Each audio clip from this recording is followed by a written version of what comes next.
Treasury of Illustrated Classics, 20,000 Leagues Under the Sea by Jules Vern, Chapter 3.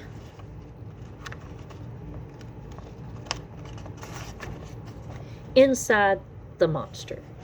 I hardly heard the scream of a poor Conseil because I had fainted.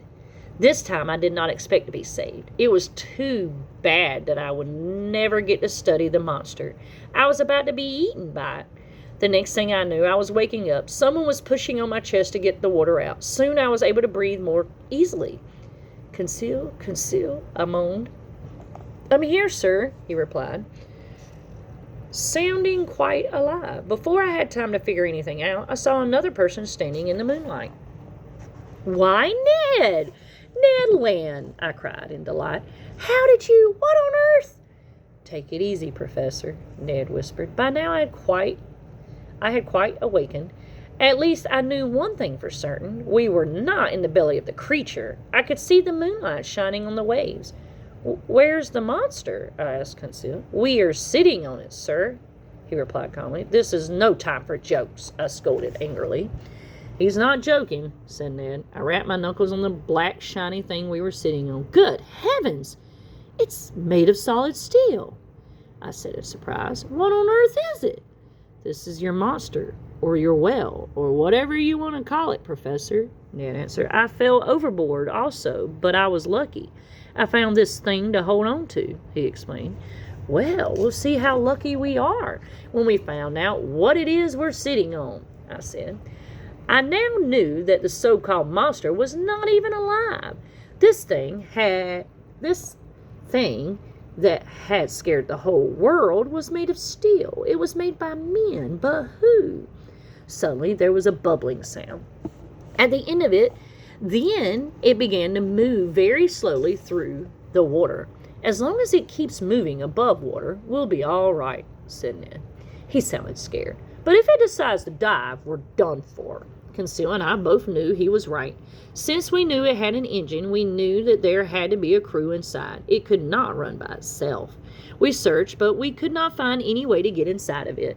Then it began to go faster and faster. Before long, it was going so fast that we could hardly hold on.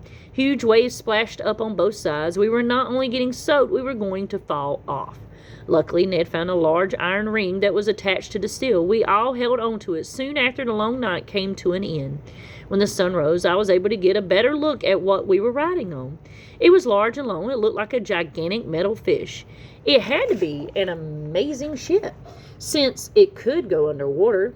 I had never seen anything like it before. Then the worst happened. The ship started to dive. We would be dragged under and drowned. 1,000 devils, cursed Ned. And Ned in his fright began kicking at the steel and yelling at the top of his lungs. All at once the ship stopped diving. There was a loud noise like metal bolts sliding. Then a latch opened and a strange shape appeared. A minute later, 8 huge men came out. Their faces were hidden by dark hoods. Without saying one word, they dragged us down and into their strange metal ship. I heard the clang of an iron door closing us in. I had never been in a place so dark. We felt around and found that we were locked in a small cell. Ned became angry. He started yelling loudly. 1,000 devils, he cried. Let us out of here, you cannibals.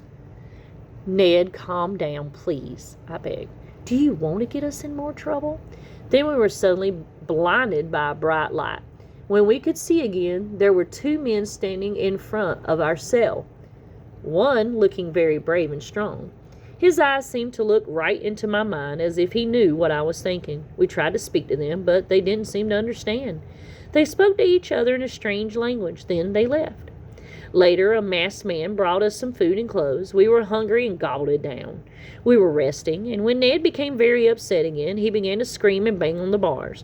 When a guard came to see what was wrong, Ned attacked him. He grabbed the guard and threw him to the floor. Then he began to choke him. Conseil tried to pull Ned's hands away from the guard's throat, but he could not break that deadly hold. The guard was gasping for air, and his face turned bright red. Just then a deep voice ordered Ned to let the guard go. Mr. Land, I would stop right now if I were you. It was the captain, the man with those strange eyes whom we had seen before. Whether it was the powerful voice or the look in the captain's dark eyes, I'll never know, but Ned froze like a statue. The captain could have spoken to us before. I wonder why he hadn't. Then he said something that really surprised me. I know who you are, Professor Aronnax. He sounded angry. I also know why you and your 2 friends have come. It was by accident that we ended up on your ship, I tried to tell him. Nonsense, he snorted. You and your friends on the Abraham Lincoln were trying to hunt me down and destroy me. Yes, I agreed. But we thought that you were some kind of sea monster. I am Captain Nemo, he roared, and you are on board the submarine Nautilus. His eyes snapped like black fire. You wanted to find me, and you have. Now you will be sorry that you did. He pulled out a gun and stood facing us. Captain Nemo stood glaring at us. I was too afraid to argue with him. I had never heard of a ship that could go underwater. I decided to ask him what country he was from. I am from no country, Nemo snapped. I am a free man, and now I am the master of the seas. You are my prisoners, he snarled. If you try to escape, I will kill you. Then he turned and walked quickly away, leaving us alone in our prison. Thank you for listening. If you like what you heard, please click like and subscribe.